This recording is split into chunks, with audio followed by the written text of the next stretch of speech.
नमस्कार, यो एभेन्यूज खबरको संकेत हो। तपाई अहिले एभेन्यूज 8/7 मा हुनुहुन्छ। म सुसन रामदाम। प्रारम्भमा मूल खबर। आचार संहिता उल्लङ्घन गर्नेलाई तत्काल कारबाही गर्न निर्वाचन आयोगको निर्देशन। कानुनी अस्पष्टता भए लेखी पठाउन सुरक्षा निकायलाई अनुरोध। गठबन्धनका कारण केही प्रभावशाली नेताहरूलाई उम्मेदवार बनाउन नसकेको कांग्रेसको प्रश्नोक्ति। आगामी सरकार कांग्रेसकै नेतृत्वमा बन्ने दाबी। निर्वाचन सुरक्षामा केन्द्रित भएर काम गर्न प्रहरीलाई प्रधानमन्त्री देउवाको निर्देशन। आपराधिक घटनाले चुनौती थपेको गृहमन्त्री खाँडको भनाई। सिराहाको मिर्चैयामा स्थानीय र प्रहरी बीच झडप। हत्या आरोपीलाई हिरासतमा लिएर कुटपिट गरेको भन्दै स्थानीय आक्रोशित। लामो समय नाका बन्द हुँदा विद्युतीय सामग्रीको आयात प्रभावित। दशैं अघि नै आइपुग्नु पर्ने सामान अझै चिनिया शहरमा। र 9 राष्ट्रिय खेलकुदमा 44 स्वर्ण सहित आर्मीको अग्रता कायमै। सशस्त्रलाई 19 र पुलिसलाई 14 स्वर्ण।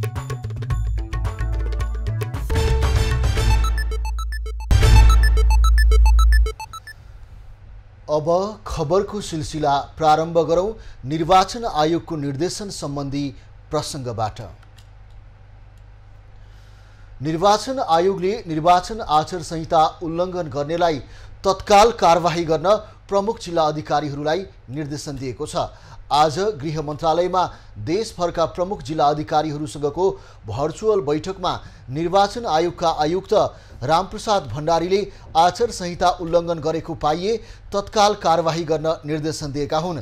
केन्द्रीय निर्वाचन आचार संहिता अनुगमन समितिका संयोजक समेत रहेका आयुक्त भण्डारीले आचार संहिता उल्लङ्घनको प्रमाण भेटिएमा तत्काल नियन्त्रणमा लिन कन्जुस्याइ नगर्न पनि आग्रह गरे। अर्थात् उम्मेदवारहरूले निर्वाचनका विभिन्न किसिमका ट्यागहरू के पनि प्रयोग गर्न पाउनुहुन्न आचार संहिताले तोके भन्दा बाहेक। यदि तोक्नु हो भनेदेखि गर्नु हो भनेदेखि उहाँ त कारबाहीको विषय हुनुहुन्छ। त्यसैले आयोगको तर्फबाट विनम्रतापूर्वक हामीले आग्रह गरिरहेका छौँ, कृपया आचार संहिता उल्लङ्घन नगरिदिनुहोस्। आयुक्त भण्डारीले आचार संहिता पालना गराउने सम्बन्धमा कानुनमा अस्पष्टता भएमा निर्वाचन आयोगमा लेखेर पठाउन पनि अनुरोध गरेका छन्। छलफलमा सशस्त्र प्रहरी महानिरीक्षक राजु अरियालले मतपेटिका ढुवानीका लागि सुरक्षा निकायका सवारी साधन प्रयोग गर्न आग्रह गरे। यो गाडीमा ल्याएर चाहिँ फिर्दियो भन्ने खालको कुराहरू पनि आउँछ। सकेसम्म सुरक्षाको गाडी चाहिँ त्यसमा प्रयोग नगर्दा राम्रो हुन्छ भनेर मान्यजीलाई यो सुझाव पनि म यहाँ पेश गर्न चाहन्छु। र जोइन्ट रिपोर्टै हो, जोइन्ट रिपोर्ट सबैले गरिराख्नु भएकै छ। यसमा चाहिँ यही हिसाबले गर्दै जानुभयो भने सबैलाई राम्रो हुन्छ। प्रहरी अतिरिक्त महानिरीक्षक दिवेश लोहनीले अस्थायी मतदान केन्द्रमा परिचालित हुने सुरक्षाकर्मीबारे आवश्यक व्यवस्था मिलाउनु पर्ने बताए। मोटरसाइकलको म्याक्सिमम प्रयोग भएर चाहिँ आचार संहिताको उल्लङ्घन भएको अनि त्यो पहिले घोषणा नगरिसकेको कारणले गर्दाखेरि प्रहरीलाई म्यानेज गर्न पनि गाह्रो भएको। त्यही क्रममा चाहिँ कतिपय ठाउँमा चाहिँ द्वन्द्व भएको, झगडा भएको, अघिल्लो बेला दिनमै त्यस्तो खालको अवस्थाहरू पनि आएको छ। त्यसलाई अब स्थानीय त्यो सबै राजनीतिक दलहरूसँग कसरी मिलाउने हो। लोहनीले निर्वाचनको मौन अवधिमा शान्ति सुरक्षाको आवश्यक व्यवस्था मिलाउन स्थानीय राजनीतिक दलहरूसँग समन्वय गरेर सुरक्षाकर्मी परिचालन गर्नुपर्ने उल्लेख गरे। निर्वाचन आयोगले आउँदो मङ्सिर 4 गते हुने चुनावको लागि प्रत्यक्षतर्फको वास्तविक मतपत्रको नमुना सार्वजनिक गरेको छ। आयोगले विभिन्न जिल्लाका मतपत्र क्रमैसँग छापिरहेको छ। छपाई भइसकेका केही जिल्लाका मतपत्रको नमुना आयोगले सार्वजनिक गरेको हो। यसपटकको चुनावमा उम्मेदवार नभएका ठाउँमा उनीहरूको चुनाव चिन्ह पनि राखिएको छैन।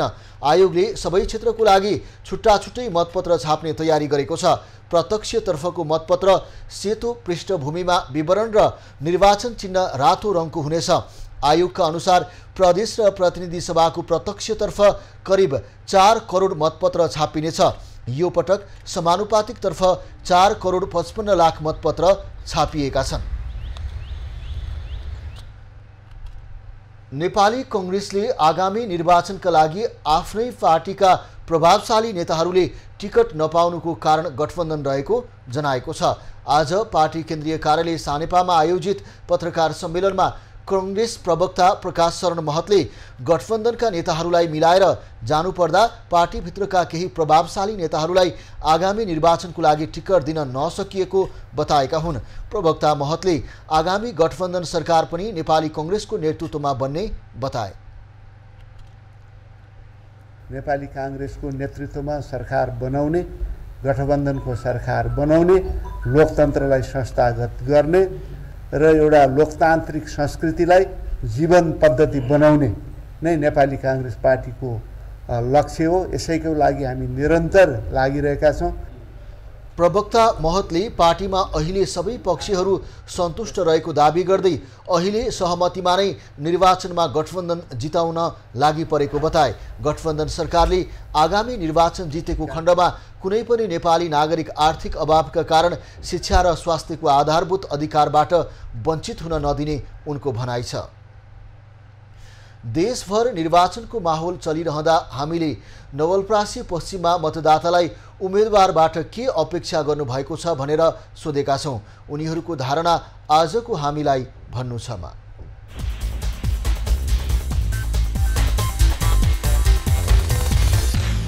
यसमा चाहिँ अब स्पष्ट उहाँले चाहनु पर्यो। उहाँले त्यस्तै गर्नुहुन्छ गर्नुहुन्न त्यो छैन। अहिलेसम्म कति पठाइयो, कसैले गरेका छैन। त्यसो भएर हामीलाई आश पनि छैन कसैले गर्छन् भन्ने। कार्यक्रम लिएर अब कस्तो हिसाबले आउनुहुन्छ त्यो हिसाब किताबमा हामीले वास्तव कुरो भन्ने हो भनेपछि हामीले चिन्ने पनि छैनौँ। त्यो अहिले फोटामा देखेर पनि भएन। मान्छेको सिविलतै मान्छेहरू आएर चिनिनु पर्यो, विकास गरिदिनु पर्यो, बाटोघाटो यहाँ हामीलाई मिलाइदिनु पर्यो। हामी धेरै पीडित छौँ यहाँ, होइन, जनता धेरै पीडित छ। अनि सबै हामीहरूले कुनै पनि नेताहरू आएर यहाँ हामीलाई केही चाहिँ सरोकार गरे केही पनि गरेका छैनन् के, केही काम पनि गरेका छैनन्।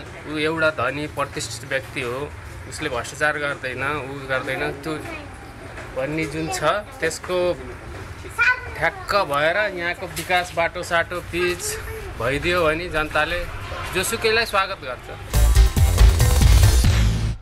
आगामी मङ्सिर 4 गते हुने प्रतिनिधि सभा र प्रदेश सभा निर्वाचनमा रूपन्देही 2बाट उम्मेदवारी दिएका नेकपा एकीकृत समाजवादीका नेता राजु गुरुङको उम्मेदवारी यथावत रहेको छ। रूपन्देहीको प्रतिनिधि सभा निर्वाचन क्षेत्र नम्बर 2 का निर्वाचन अधिकृत उदवीर नेपालीले आज एक विज्ञप्ति जारी गर्दै उम्मेदवारी यथावत रहेको जानकारी गराएका हुन्। यसअघि निर्वाचन अधिकृतको कार्यालयले चेक बाउन्स प्रकरणमा उच्च अदालत पाटनमा मुद्दा चलिरहेको भन्दै गुरुङको उम्मेदवारी बदर गरेको थियो। निर्वाचन कार्यालयको उक्त निर्णय बदर गरी आफ्नो उम्मेदवारी कायम गर्न माग गर्दै गुरुङले सर्वोच्च अदालतमा रिट निवेदन दायर गरेका थिए। न्यायाधीश विशम्बर प्रसाद श्रेष्ठको एकल इजलासले गुरुङको उम्मेदवारी खारेज गर्ने मुख्य निर्वाचन अधिकृतको निर्णय कार्यान्वयन नगर्न अल्पकालीन अन्तरिम आदेश दिएपछि आयोगले उम्मेदवारी यथावत रहेको जनाएको हो। सर्वोच्चले अन्तरिम आदेशका निरन्तर हुने वा नहुने भन्ने विषयमा छलफल गर्न दुवै पक्षलाई कार्तिक 2 गते बोलाएको छ। अल्पकालीन आदेशलाई निरन्तरता दिए गुरुङको उम्मेदवारी कायम रहनेछ। अन्तरिम आदेश जारी गर्न अस्वीकार गरेमा गुरुङको उम्मेदवारी हुन पाउने छैनन्। नेकपा एमालेका उपाध्यक्ष विष्णु पौडेलसँग प्रतिस्पर्धा गर्न रूपन्देही 2 मा नेपाली कांग्रेस सहितको गठबन्धनका तर्फबाट गुरुङले उम्मेदवारी दिएका थिए। नेपाली कांग्रेसका नेता प्रकाश मान सिंहले आफ्नो चुनावी प्रतिबद्धता सार्वजनिक गरेका छन्। सोमबार पत्रकार सम्मेलन गर्दै सिंहले मुलुक संघीयतामा छ भन्ने आभास दिने गरी नीति निर्माणमा जुट्ने प्रतिबद्धता जनाए। सिंहले चुनावी प्रतिबद्धता सार्वजनिक गर्दै काठमाडौँ क्षेत्र नम्बर 1 मा कम्युनिस्टको किल्ला आफूले भत्काएको दाबी पनि गरे। काठमाडौँका 1 नम्बर निर्वाचन क्षेत्रलाई नेपाली कांग्रेस पार्टीले एसट यो चाहिँ के हो भन्दाखेरि सम्मान व्यक्त गरेको हो नि त। संविधान जारी गर्दाखेरि यो संघीय लोकतान्त्रिक गणतन्त्रात्मक संविधान जारी गर्दाखेरि त ऊ प्रधानमन्त्री थिए नि त। नेता सिंहले संविधानले प्रदान गरेको र स्थानीय तहका एकल अधिकारको रक्षा एवं प्रयोगको सुनिश्चितता गर्ने प्रदेश र स्थानीय तहमाथिको असंवैधानिक हस्तक्षेपको कडा विरोध गर्ने विषय प्रतिबद्धता पत्रमा उल्लेख गरेका छन्। प्रधानमन्त्री शेरबहादुर देउवाले प्रहरीका सबै संगठनलाई प्रविधि मैत्री बनाउँदै लैजान निर्देशन दिएका छन्। 67औं प्रहरी दिवसको अवसरमा आयोजित कार्यक्रममा उनले सूचना प्रविधिलाई समयानुकूल परिवर्तन गरी अघि बढ्न सके मात्रै अपेक्षित परिणाम हासिल गर्न सकिने बताएका हुन्। प्रधानमन्त्री देउवाले निर्वाचनमा प्रहरीको मुख्य भूमिका हुने भन्दै स्वच्छ निष्पक्ष बनाउन निर्देशन दिए। सीमित स्रोत साधन कठिनाइका बीच उनीहरूले अवैध सेवा दिँदै आएको छ। उनीहरूलाई स्रोत साधनयुक्त बनाई उचित कार्य वातावरण दिन सकेर नेपाल प्रहरीले आज उत्कृष्ट परिणाम दिन सक्ने कुरामा कुनै शङ्का छैन। गृहमन्त्री बालकृष्ण खाँडले विज्ञान र प्रविधिलाई उच्चतम प्रयोग गरेर आपराधिक क्रियाकलापहरूको नियन्त्रण गर्न जरुरी रहेको बताए। प्रहरीको क्षमता अभिवृद्धि गर्न र अपराध नियन्त्रणमा सघाउन सरकार सदैव प्रतिबद्ध रहेको उनको भनाइ छ। अहिले संसारभरि नै आपराधिक गतिविधिहरूमा नयाँ आयामहरू थपिएको छ। नयाँ विज्ञान र प्रविधिको प्रयोग अपराधीहरूले पनि गरिरहेको अवस्थामा सुरक्षाकर्मीहरूलाई चुनौतीहरू थपिएका छन्। प्रहरी महानिरीक्षक धीरज प्रताप सिंहले सबै प्रहरी इकाइले आफ्नै भवनबाट सेवा दिन नपाइरहेको भन्दै आवश्यक व्यवस्था मिलाउन सरकारसँग आग्रह गरे। समुचित प्रयोग गरी थप कार्यालय र डाइरेक्ट स्थापनाको लागि तालुक मन्त्रालयबाट आवश्यक पहल हुने अपेक्षा गरेको छु। महानिरीक्षक सिंहले निर्वाचन सुरक्षाको दीर्घ अनुभवको सदुपयोग गरी प्रभावकारी बनाउने प्रतिबद्धता समेत जनाए। कार्यक्रममा अमर प्रहरी परिवारलाई सम्मान समेत गरिएको थियो। गृह मन्त्रालयले वर्षातका कारण अवरुद्ध सडक तत्काल सुचारू गराउन सम्बन्धित जिल्लाका प्रमुख जिल्ला अधिकारी प्रजीयहरूलाई निर्देशन दिएको छ। आज गृह मन्त्रालयमा आयोजित प्रमुख जिल्ला अधिकारीहरूसँगको भर्चुअल बैठकमा गृह सचिव विनोद प्रकाश सिंहले निर्वाचनको कार्यक्रमलाई समेत मध्यनजर राखेर सडक सुचारू गर्न निर्देशन दिएका हुन्। गृह सचिव सिंहले अवरुद्ध भएको विद्युत र सञ्चार सेवालाई सुचारू गराउने काममा पनि सम्बन्धित प्रमुख जिल्ला अधिकारीलाई ढिलाइ नगर्न सचेत गराएका छन्। मन्त्रालयले ठोस मापदण्ड तय गरी निर्वाचनको लागि आवश्यक सुरक्षाकर्मी परिचालन गर्ने व्यवस्था मिलाउन पनि निर्देशन दिएको छ। चाहिने ठाउँमा सुरक्षाकर्मीको अभाव हुने र नचाहिने ठाउँमा बढी हुने अवस्था आउन नदिन पनि जिल्ला प्रशासन कार्यालयहरू सचेत हुनुपर्ने मन्त्रालयको भनाइ छ। मन्त्रालयले आगामी मङ्सिर 4 गति हुने प्रतिनिधि सभा र प्रदेशसभा निर्वाचनमा केन्द्रित भएर आफ्ना गतिविधिहरू अघि बढाउन पनि प्रमुख जिल्ला अधिकारीहरूलाई ध्यानाकर्षण गराएको छ। पूर्व पश्चिम राजमार्ग अन्तर्गत सिराहाको मिर्चैयामा स्थानीयवासी र प्रहरी बीच झडप भएको छ। हत्या आरोपमा समातिएकालाई प्रहरीले कुटपिट गरेको भन्दै स्थानीयले राजमार्गमा चक्काजाम गरेपछि प्रहरीले बल प्रयोग गरेको हो। आक्रोशित स्थानीयले इलाका प्रहरी कार्यालय घेराउ गरी नारा लगाउन थालेपछि प्रहरीले स्थिति नियन्त्रणमा लिन केही सेल अश्रु ग्यास प्रहार गरेको छ। सो क्रममा केही स्थानीय र प्रहरी समेत घाइते भएका छन्। मिर्चैया नगरपालिका 1 रामपुर बिर्ताकी 62 वर्षीय जबदी देवी शाह हलवाईको हत्याको विषयमा अनुसन्धानको लागि प्रहरीले बुहारी जीवच्छी देवी शाहलाई नियन्त्रणमा लिएको थियो। हिरासतमा राख्दा जीवच्छी देवीलाई प्रहरीले अमानवीय ढङ्गले कुटपिट गरेको भन्दै स्थानीय प्रदर्शनमा उत्रेका हुन्। प्रहरीले भने अनुसन्धानको क्रममा नियन्त्रणमा लिएकी महिलालाई प्रहरीले 1 दिन अघि नै छाडेको भए पनि स्थानीयले हुलसहित आक्रमण गरेकाले बल प्रयोग गरेको जनाएको छ। तिहारको लागि यो वर्ष झिलिमिली बत्ती आयात कम हुने भएको छ। तातोपानी र रसुवागढी नाका बन्द हुँदा पूर्ण मात्रामा विद्युतीय सामग्रीको आयात नभएकाले यस वर्षको तिहारमा सजावटका विद्युतीय बत्तीको अभाव हुन सक्ने व्यापारीहरू बताउँछन्। गत वर्षभन्दा यो वर्ष तिहारमा झिलिमिली बत्तीको आयात निकै घटेको छ। गत वर्ष तिहारमा यस्ता सामग्रीको व्यापार 35 देखि 40 करोड रुपैयाँ हाराहारीमा पुगेको थियो। चीनका केही भूभागमा अझै पनि लकडाउन रहेका र नेपालसँग सीमा जोडिएका सीमा नाका खुल्ला नभएकाले सोचे अनुरूप सामान आउन नसकेको हो। केही सामान दशैं अगाडि नै आइपुग्नु पर्नेमा अझै पनि चीनका शहरमा नै रहेका छन्। तातोपानी र रसुवागढी नाका बन्द हुँदा धेरै सामानहरू चिनिया शहरमा नै अड्किएका छन्। पोहोरको भन्दा यसपालि लाइटहरू पहिले जस्तो पर्याप्त रूपमा आइसकेको छैन हैन, आएको छैन। नआउनु कारण चाहिँ चाइनाको नाकाबन्दी यस्तो मतलब उताको बाटोको कारणले नै आएको छैन। त्यो अलि महँगी चाहिँ बढिरहेको छ पहिलेको भन्दा। सामान पर्याप्त आयात नभए तापनि मूल्य नबढ्ने व्यापारीहरूको भनाइ छ। कोरोनापछि निरन्तर ओह्रालो लागेको विद्युतीय सामग्रीको कारोबार अझै राम्ररी फस्टाउन सकेको छैन। तिहारमा सजावटका लागि धेरै बिक्री हुने झलरी, माला बत्ती र उत्सव बत्तीहरू गत वर्षको जस्तो आयात नभएको व्यापारीहरू बताउँछन्। तिहारमा घर, कार्यालय र सडकमा झिलिमिली बनाउने वस्तु पर्याप्त मात्रामा नभएको व्यवसायीहरूको भनाइ छ। छन् यिनीहरू नै हो भेराइटीहरू चाहिँ हैन, यिनीहरू नै हो डिजाइनहरू यस्तै आउँछन्। डिजाइनहरूमा यस्तो यिनीहरू माग चाहिँ धेरै नै छ, तर आयात चाहिँ अलिक कमै छ अहिले। बजारमा माग धेरै भएको तर सामान आयातमा निकै कमी भएको व्यापारीहरूको गुनासो छ।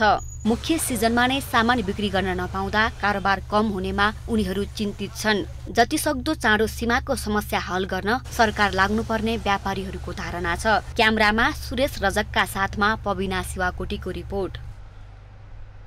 तिहारमा फूलको खपत निकै नै हुने गर्दछ। पूजाको लागि होस् वा मालाको रूपमा यसको प्रयोग अत्याधिक हुन्छ। तिहारका बेला माग हुने फूल उपलब्ध गराउन व्यवसायीहरू लागि परेका छन्। स्वदेशी उत्पादनले नपुग्दा केही मात्रामा भारतबाट आयात गरेर पनि कारोबार हुने गरेको छ। तिहारलाई फूलहरूको पर्व पनि भनिन्छ। कुनै पनि शुभ कार्यमा फूलको महत्त्व हुन्छ। तिहारमा लक्ष्मी पूजा गर्न होस् या भाइटिकाको दिन मालाका लागि पनि फूल नभई हुन्न। दिदी बहिनीले दाजुभाइलाई मखमली, सयपत्री फूलको माला लगाइदिएर सुस्वास्थ्य तथा दीर्घायुको कामना गर्ने प्रचलनसँगै हरेक वर्ष फूलको खपत र मालाको व्यापार फस्टाउने गरेको छ। आन्तरिक उत्पादनको केही प्रतिशत तिहारमा फूलका लागि भारतमा निर्भर हुनु परेको छ। विशेष गरी कलकत्ता, वेस्ट बङ्गालबाट मखमलीमा हामी आत्मनिर्भर छौँ। यहीँको उत्पादन छ भने गोदावरीमा पनि हामी पूर्ण आत्मनिर्भर छौँ। गत वर्षको तिहारमा करिब 18 लाख सयपत्री फूलको माला खपत भएको थियो। अघिल्लो वर्षको तुलनामा यस वर्ष समग्रमा करिब 10%ले सयपत्री फूलको बजारको माग वृद्धि हुने अनुमान गरिएको छ। यस वर्षको तिहारमा 5 दिनमा करिब 20 लाख सयपत्री माला, 4 लाख मखमली र 20,000 गोदावरी फूलको माला गरी जम्मा 24,45,000 माला खपत हुने अनुमान गरिएको छ। त्यसैगरी मखमली फूलको माला अघिल्लो वर्षको तुलनामा खपत हाराहारी 3 लाख छ। यस वर्ष 3,25,000 हुने अनुमान गरिएको छ। अघिल्लो वर्षको तुलनामा करिब 10%ले माग वृद्धि हुने हामीले अनुमान गरेका छौँ। त्यसै गरी कुल खपतको करिब 85% हाम्रो आन्तरिक उत्पादनबाट पूर्ति हुने र नपुग 15%, यो सयपत्रीको केसमा मात्र 15% चाहिँ भारतबाट आयात गरेर पूर्ति गर्ने हामीले बजारको अवस्था यो छ। गोदावरी फूलको अघिल्लो वर्षको खपत 15,000 थियो भने यस वर्ष 20,000 माला खपत हुने अनुमान छ। मखमली फूलमा भने आन्तरिक उत्पादनमा नै निर्भर रहेको छ। सयपत्री माला प्रतिगोटा उपभोक्ताले 90 देखि 100 रुपियाँ तिर्नुपर्नेछ। त्यसैगरी मखमली मालाको मूल्य 40 देखि 50 रुपियाँ पर्ने जनाइएको छ। फूलको मागमा आएको वृद्धिसँगै विशेष गरी काठमाडौँ, ललितपुर, भक्तपुर, कास्की, चितवन, मकवानपुर, काभ्रेपलाञ्चोक, गुल्मी, पाल्पा, धादिङ, मोरङ लगायत 41 जिल्लामा 675 पुष्प खेती तथा नर्सरी विस्तार भइसकेको छ। क्यामेरामा शैलेन्द्र गोविन्द अमात्यका साथ एलिजा कुतालको रिपोर्ट।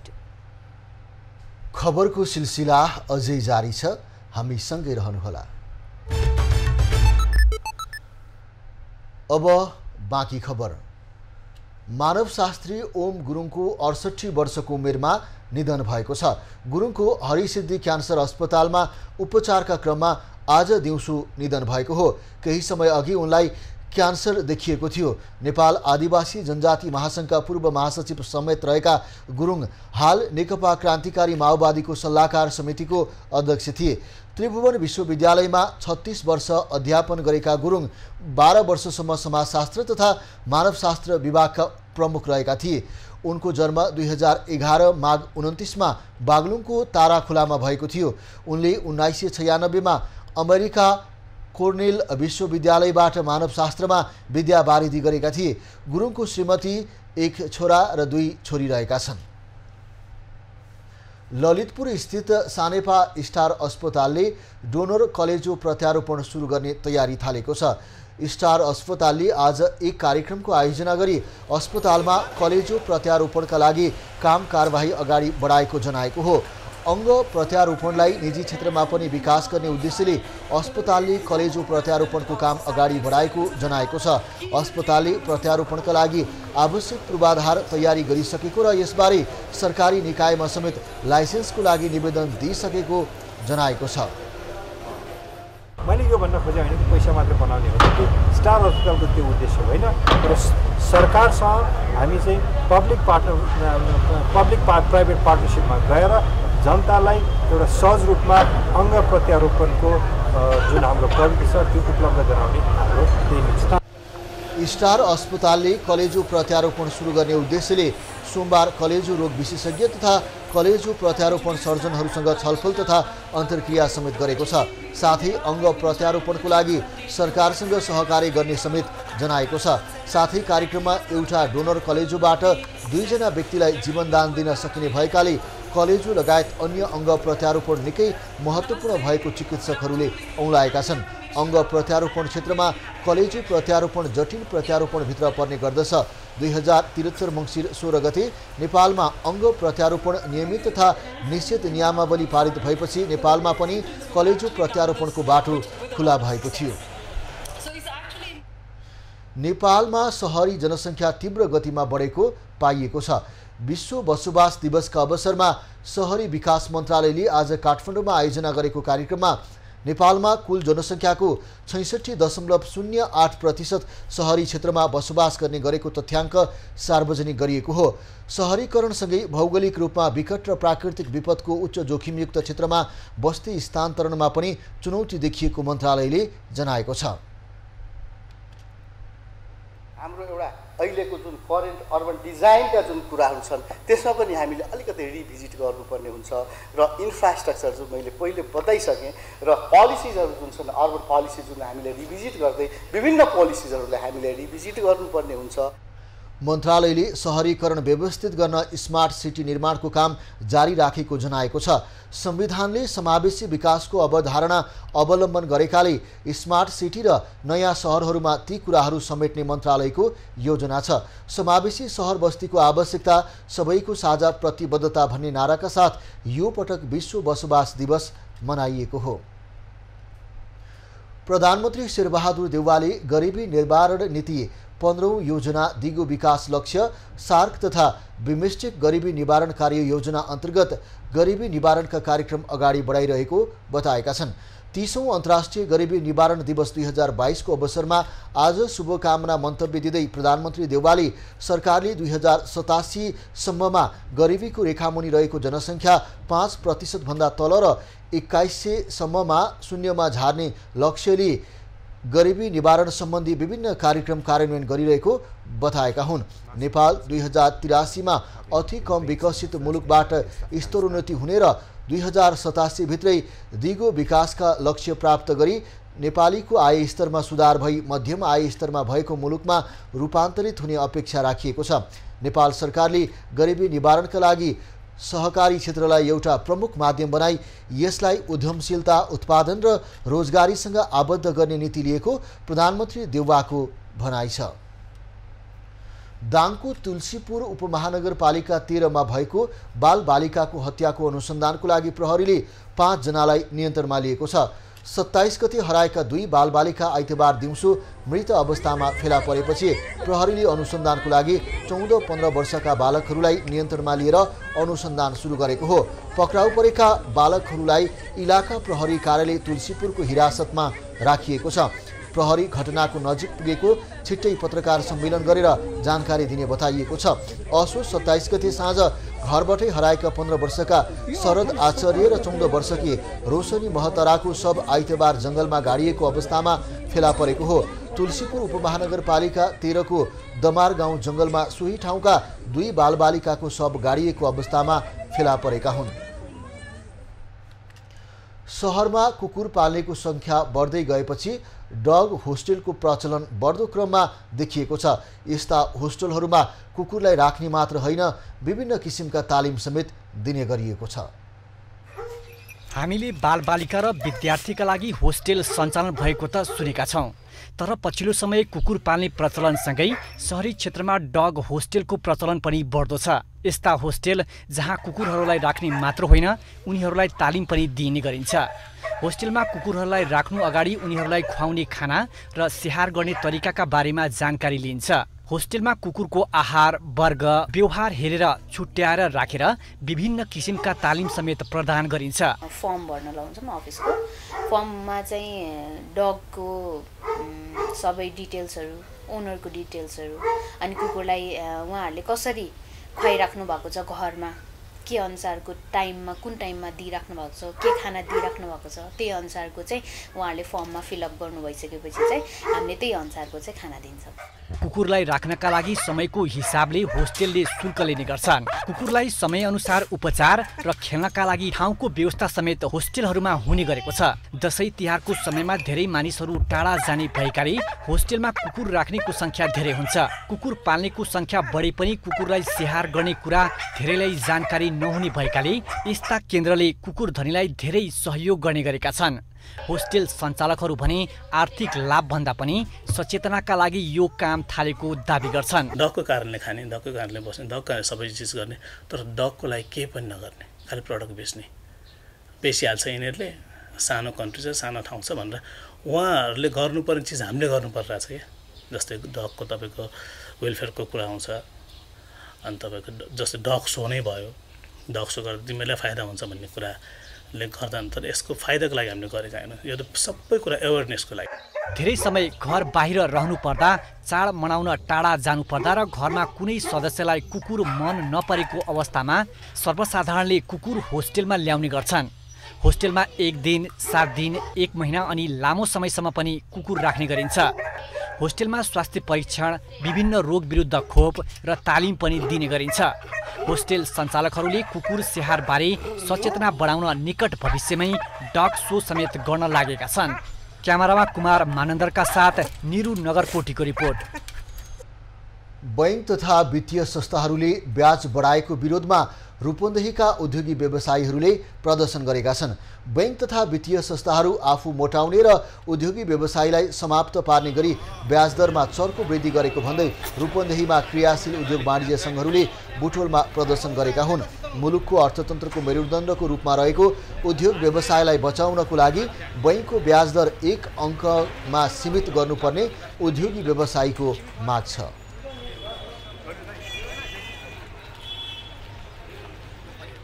बढ्दो ब्याज दरका कारण उद्योग व्यवसाय बन्द गर्नुपर्ने अवस्था सिर्जना भएकोले एकल बिन्दुमा ब्याज दर कायम गर्न माग गर्दछौँ। उद्योगी व्यवसायहरूले असोज मध्यान्तसम्म बुझाउनु पर्ने किस्ता तथा ब्याज बुझाउने समयावधि थप गर्न हामी माग गर्दछौँ। हिजो चाहिँ 7%, 8%मा दिएको ब्याजहरू यसरी चाहिँ नि 16%, 18% गराउनु भएन, सिङ्गल डिजिटमै हुनु पर्यो भन्ने माग हाम्रो हो। कोरोना महामारीबाट थलिएको उद्योग क्षेत्र बैंक तथा वित्तीय संस्थाहरूले महिनै पछि ब्याजदर वृद्धि गर्दै जाँदा थप मारमा परेको सहभागीको भनाइ थियो। ब्याजदर समायोजन नभए थप आन्दोलन गर्ने व्यवसायीको चेतावनी छ। होटल सङ्घ नेपालले बैंकको सावा ब्याजको किस्ता तिर्ने समय 2 वर्ष थप नगरे होटलहरू बन्द गर्ने सरकारलाई चेतावनी दिएको छ। सङ्घले तत्काल बैंकको सावा ब्याज तिर्न नसक्ने घोषणा गरेको हो। सङ्घले कोभिडबाट थलिएको होटल उद्योग अझै पनि सामान्य अवस्थामा नफर्किएको भन्दै थप 2 वर्षसम्मको लागि बैंकको सावा ब्याज पुनः तालिकीकरण उपलब्ध गराउन सरकारसँग माग गरेको छ। सङ्घका उपाध्यक्ष विनायक शाहले सरकारले कोभिडको समयमा होटलहरूलाई दिएको बैंकको सावा ब्याज तिर्ने समय खारेज गर्दा थप समस्या भएको बताए। हामी केही मात्रामा अगाडि आएको हौँ, तर हाम्रो अझ पनि ब्रेक इभन कमाउन सकिरहेको छैनौँ। हामीले सञ्चालन त गरिरहेछौँ, तर हाम्रो व्यापार छैन। त्यो अवस्थामा ब्याङ्कले चाहिँ असोज मसान्त आज जुन मसान्त हो त्यसमा चाहिँ नि तिर्नु पनि सावा ब्याजको एकदमै तीव्र रूपमा तागेता भइरहेछ। त्यो धान्न सक्ने अवस्था हाम्रो भएन। उपाध्यक्ष शाहले अहिलेको परिस्थितिमा होटलहरूले लिएको सावाको किस्ता र त्यसमा वहन गर्नुपर्ने ब्याज तिर्ने जिम्मेवारी रहेको भए पनि कुनै पनि हालतमा बैंकलाई सावा ब्याज बुझाउन असक्षम रहेको बताए। शाहले कोरोना महामारीको असर समाधान नहुँदै देखिएको रसिया युक्रेनको जारी युद्धको प्रभाव, नेपालमा तीव्र रूपमा फैलिरहेको डेङ्गुको प्रकोपले पर्यटन क्षेत्रमा नकारात्मक असर पुर्याएको बताए। शेयर बजारमा आज पनि सामान्य गिरावट आएको छ। आज शेयर बजार परिसूचक नेप्से 2.61 अङ्क घटेर 1858.33 बिन्दुमा झरेको हो। आज कारोबार रकम पनि घटेर 51,58,18,000 रुपैयाँमा खुम्चिएको छ। आज सबैभन्दा बढी नबिल बैंकको 2,79,00,000 रुपैयाँ बराबरको शेयर कारोबार भएको छ। त्यस्तै प्रभु बैंकको 2,61,00,000 को शेयर खरिद बिक्री भएको छ भने रेडी हाइड्रो पावरको 2,26,00,000 रुपैयाँ बराबरको शेयर किनबेच भएको छ। 13 उपसमूह मध्ये 6 उपसमूहको परिसूचक बढेको छ भने बाँकी 7 उपसमूहको परिसूचक घटेको छ। बैंकिङ, होटल तथा पर्यटन, म्युचुअल फन्ड, निर्जीवन बीमा, अन्य र व्यापार उपसमूहको परिसूचक बढेको छ। नेप्से घटे पनि अभियान, लघुवित्त वित्तीय संस्था र सयपत्री हाइड्रो पावरको शेयर सकारात्मक सर्किट लागेको छ। अन्य स्टकहरूको मूल्य भने 4% भन्दा कमले बढेको छ। पिपुल्स पावर कम्पनीको शेयर 9.97% घटेको छ। चिसो बढेसँगै बजारमा जाडोको लुगाको व्यापार बढेको छ। काठमाडौँका मुख्य बजारमा केही दिन यता ज्याकेट, स्वेटर, हाइनेक जस्ता जाडोको लुगाहरूको बिक्री बढेको हो। चिसो मौसम नजिकिएसँगै जाडोका कपडाको खपत बढेको छ। जाडोबाट आफूलाई जोगाउन ज्याकेट, स्वेटर, हाइनेक जस्ता जाडोको कपडाहरू किन्नेको संख्या केही दिनदेखि बढेको छ। ग्राहकसँगै यो वर्ष कपडाको मूल्य पनि बढेको होलसेल व्यापारीहरूले बताएका छन्। रसुवा गढी नाका बन्द हुनुका साथै कर पनि बढी तिर्नु परेको हुँदा कपडाको मूल्य वृद्धि भएको व्यापारीहरूको भनाइ छ। गभर्नमेन्टलाई चाहिँ जस्तै अब यो के भन्छ करको विषयमा पनि कर पनि घटाइदिएदेखि हुन्थ्यो होइन। अनि जस्तै चाइनाको त्यो बोर्डर अहिले जस्तै जान दिँदैन नि त, भिजा लाग्दैन। त्यो पनि अब मिटिङ गरेर दुईटा देश बसेर चाहिँ नि त्यो मिलाइदिएदेखि सहज हुन्थ्यो। हामी गएर छानेर ल्याउन पाउँथ्यौँ नि त। व्यापारीहरूका अनुसार यो पटक ज्याकेट, हाइनेक, स्वेटर, कोट लगायतका कपडामा प्रति एकमा 400 रुपैयाँ र ट्रेक, बाक्लो सुरुवाल जस्ता सानो कपडामा 150 रुपैयाँले होलसेलमै मूल्य बढेको छ। खरिद मूल्य र ढुवानी भाडासम्म महँगो हुँदा यो वर्ष सामान महँगो भएको विक्रेता बताउँछन्। पहिलेको भन्दा चाहिँ हरेक कुराको चाहिँ भाउ बढिरहेछ। भन्सार बढ्यो, त्यहीमाथि फेरि हामी चाहिँ चाइना जानलाई सहज छैन। पछिल्लो समयसम्म अहिलेसम्म चाहिँ चाइनामा चाहिँ कोभिडको प्रोटोकलले गर्दाखेरि हामी आउँदैन पाउँदैनौँ। अनि अर्डरको भरमा सामानहरू आउँदाखेरि महँगो पनि हुन्छ। अर्को कुरो चाहिँ हामीलाई चाहिँ यो आयात गर्दाखेरि चाहिँ भन्सारको पनि बढेको छ। हामी आत्मनिर्भर भइरहेका छैनौँ होइन। अब सबै कुरा इम्पोर्ट गर्नुपर्ने हुन्छ, समयमा सामान आइपुग्दैन होइन। आएर पनि हामीले जस्तै जति पनि इम्पोर्ट गर्ने कुरा हुन्छ चाइनाबाट आउँछ। चाइनाबाट आउनुपर्ने कुराहरू टाइममा आइरहेको हुँदैन। जाडोको सामान गर्मीमा आइरहेको हुन्छ, गर्मीको सामान जाडोमा आइरहेको हुन्छ। त्यसैले व्यापारीहरूलाई धेरै नै डिस्टर्ब छ। डलरको भाउ बढेकाले चीनमै खरिद मूल्य बढेको र भन्सार नाका बन्द हुँदा त्यसको असर बजारसम्म परेको छ। अघिल्लो वर्ष 1500 मा बिक्री हुँदै आएको सामान यो पटक होलसेलमै 1900 रुपैयाँसम्म पुगेको छ। उपभोक्तासम्म पुग्दा यसको मूल्य अझै बढ्ने देखिएको छ। कोरोना महामारी, नाकाबन्द र विश्व आर्थिक मन्दीको असर जाडोको कपडामा पनि परेको छ। क्यामेरामा कुमार मानन्दरका साथमा सुशीला पोखरेलको रिपोर्ट। मोतिया बिन्दु लगायत विविध कारणले वर्षौंदेखि दृष्टि गुमाएकाहरूको लागि कालीगण्डकी आँखा तथा कान उपचार केन्द्र रामपुर पाल्पाले बिरामीको सफल उपचार गरेको छ। 2070 सालमा स्थापना भएको केन्द्रले हजारौंको आँखाको ज्योति जोगाउने तथा ज्योति फर्काउने कार्य गरिसकेको छ। विशेष खबरको साथमा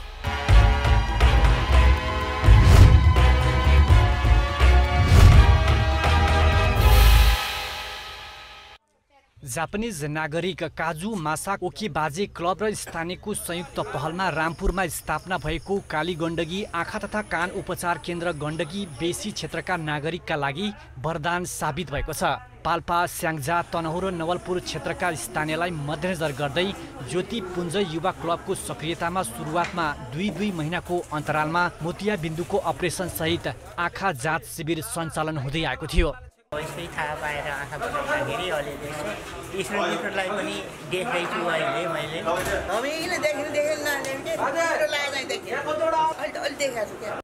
उपचार केन्द्रले दैनिक रूपमा आँखा परीक्षण तथा उपचार सेवा र मासिक रूपमा मोतिया बिन्दुको अपरेसन सेवा प्रदान गर्दै आएको छ।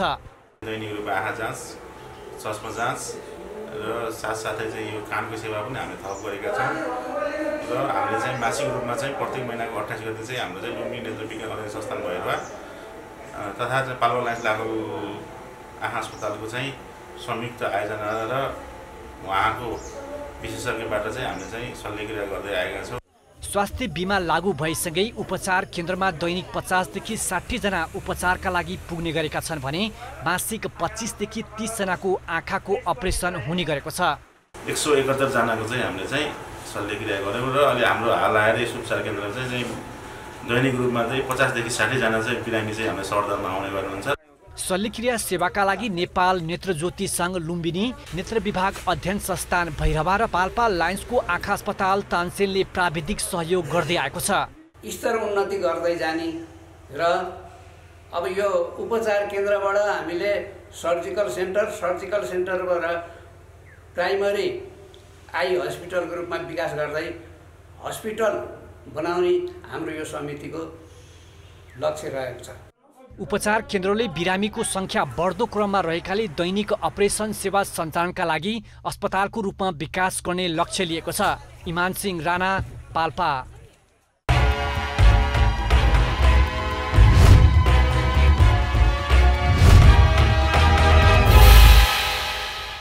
खबरको सिलसिला अझै जारी छ, हामी सँगै रहनुहोला। अब पालो एभिन्यूज एट स्पोर्ट्सको।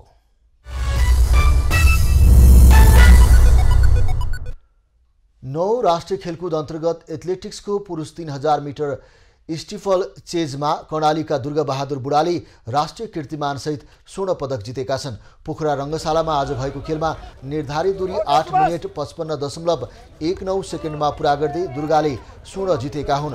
कर्णालीका लागि यो पहिलो स्वर्ण हो। भारतमा खेल्दै आएको भन्दै उनी विरुद्ध 3 विभागसहित 4 टिमले उजुरी दर्ता गराएका छन्। एपीएफ अजित यादवले 9 मिनेट 21.10 सेकेन्डमा पुरा गर्दै रजत जिते।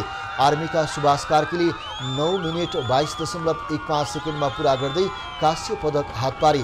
त्यस्तै विभागीय त्रिभुवन आर्मी क्लबकी जयरानी थारूले 9 राष्ट्रिय खेलकुदमा दोस्रो स्वर्ण पदक जितेकी छन्। महिला 100 मिटर हडल्समा स्वर्ण जित्दै उनले 9मा आफ्नो स्वर्ण सङ्ख्या 2 पुर्याएकी छिन्। जयरानीले आफ्नै कीर्तिमान भङ्ग गर्दै 1 मिनेट 04.13 सेकेन्डको नयाँ राष्ट्रिय कीर्तिमान बनाएकी छन्। आर्मीकी निर्मला थापाले 16.25 सेकेन्डसहित रजत जित्दा एपीएफकी भागीरथी कुमारी थारूले 19.13 सेकेन्डसहित कांस्य जितिन्। पुरुषतर्फ 110 मिटर हडल्समा आर्मीका जीवन चौधरीले 15.03 सेकेन्डसहित स्वर्ण जिते। 15.81 सेकेन्डको समय निकाल्दै पुलिसका चन्द्रदेव जोशीले रजत तथा आर्मीका रामप्रसाद थारूले 19 सेकेन्डसहित कांस्य जिते। पोखरामा जारी 9 राष्ट्रिय खेलकुद प्रतियोगिता अन्तर्गत स्क्वासमा गण्डकीका अमृत थापा मगरले पुरुष व्यक्तिगत विधामा स्वर्ण पदक जितेका छन्। सोमबार पोखरा रङ्गशाला स्थित स्क्वास कोर्टमा भएको फाइनल खेलमा थापा मगरले बागमतीका अरहन्तकेशर सिंहलाई 3-2 को सेटमा पराजित गर्दै स्वर्ण पदक जितेका हुन्। जितसँगै थापा मगरले स्क्वास तेस्रो पटक स्वर्ण पदक जिते। उनले 7औं र 8औं राष्ट्रिय खेलकुदमा पनि स्वर्ण पदक जितेका थिए। खेलमा पहिलो सेटमा थापाले 12-10 लिँदै अगाडि बढे। दोस्रो सेटमा 8-11 ले गुमाए। तेस्रो सेटमा 12-10 स्कोरमा लिएर 2-1 को सेटमा रहे। तर चौथो सेटमा 9-11 पराजित भएपछि निर्णायक सेटमा थापाले 11-8 ले जित्दै स्वर्ण पदक जिते। दोस्रो पटक हार बेहोरेका अरहन्तले रजत पदक प्राप्त गरे। बागमतीका अमीर ब्लोन र गण्डकीका दीपक थापाले कांस्य पदक जितेका छन्।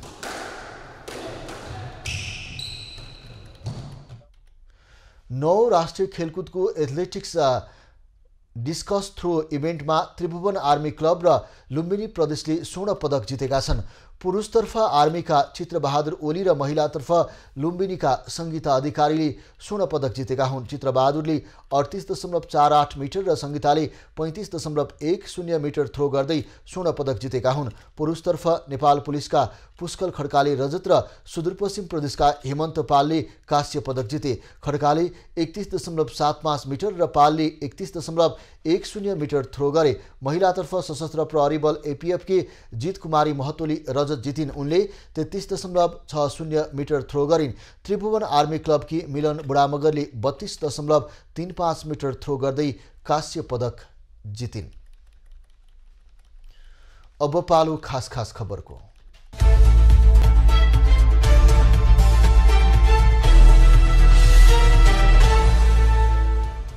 सरकारले शताब्दी पुरुष सत्यमोहन जोशीको निधनमा शोक व्यक्त गर्दै भोलि सार्वजनिक विदा दिएको छ।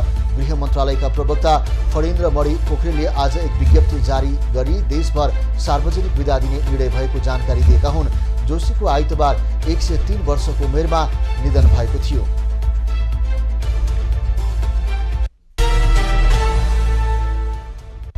नेपालमा पछिल्लो 24 घण्टामा थप 46 जनामा कोरोना भाइरसको संक्रमण पुष्टि भएको छ। थप 17 जना कोरोना संक्रमण मुक्त भएका छन्। हाल देशभर 711 जना कोरोनाका सक्रिय संक्रमित रहेको स्वास्थ्य मन्त्रालयले जनाएको छ।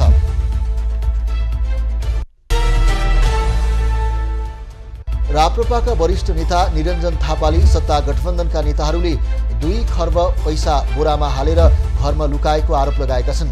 आज रूपन्देही क्षेत्र नम्बर 3 मा संयुक्त प्रचार कार्यालय उद्घाटन गर्दै उनले चुनावपछि केपी ओलीको सरकार बन्ने र 2 खर्ब पैसा बाहिर निकाले दाबी गरे। चुनावी परिणाम राष्ट्रवादी शक्तिको पक्षमा हुने जिकिर नेता थापाको छ। नेपाल आयल निगमले पेट्रोलियम पदार्थको मूल्य बढेर आए पनि तत्कालको लागि यथावत राख्ने जनाएको छ। आईओसीले आइतबार पठाएको नयाँ मूल्य सूचीमा डिजेल, पेट्रोल र हवाई इन्धनको मूल्य बढेर आएको निगमले जनाएको छ। डलरको मूल्य वृद्धि भएको र तेल उत्पादक कम्पनी ओपेकले उत्पादन कटौती गरेकाले मूल्य बढेर आएको निगमले जनाएको छ। बैंकहरूले लिने ऋणको ब्याज दर 18% नागेको छ। बैंकहरूले कार्तिक 1 गतेदेखि लागू हुने गरी सोमबारबाट निक्षेपसँगै ऋणको ब्याज पनि बढाएका हुन्। बैंकहरूले असोजको तुलनामा कार्तिकमा निक्षेपको ब्याज दर स्थिर राखे पनि ऋणको भने बढाएका हुन्। पोखरा स्थित फेवातालमा डुङ्गा चढी बापतको भुक्तानी अब फोन क्यूआर कोड मार्फत गर्न सकिने व्यवस्था भएको छ। एक कार्यक्रमका बीच राष्ट्र बैंकका कार्यकारी निर्देशक गुरुप्रसाद पौडेल र फोन पेका सीईओ दिवस सापकोटाले सेवा शुभारम्भ गरेका हुन्। ताल बाराहीमा यी सेवाले फोन पे क्यूआर कोड मार्फत भुक्तानी सेवा सञ्चालनमा ल्याएपछि नगद बोक्ने झन्झट हटेको छ।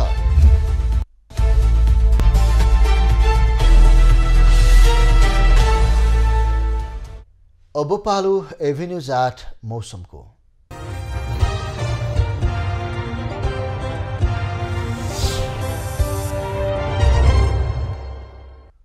हाल नेपालमा मौसमी प्रणाली कमजोर बनेको छ। आज देशको पहाडी भूभागमा आंशिक बदली रही बाँकी भूभागमा मौसम सामान्यतया सफा रह्यो। आज राति देशको पहाडी भूभागमा आंशिक बदली रही मौसम सामान्यतया सफा रहने जल तथा मौसम पूर्वानुमान महाशाखाले जनाएको छ। काठमाडौँ उपत्यकाको आजको अधिकतम तापक्रम 26 डिग्री सेल्सियस र न्यूनतम तापक्रम 12 डिग्री सेल्सियस मापन गरिएको छ। आज देशभरको मौसम कस्तो रह्यो त हेरौँ देशका विभिन्न स्थानको मौसमी अवस्था।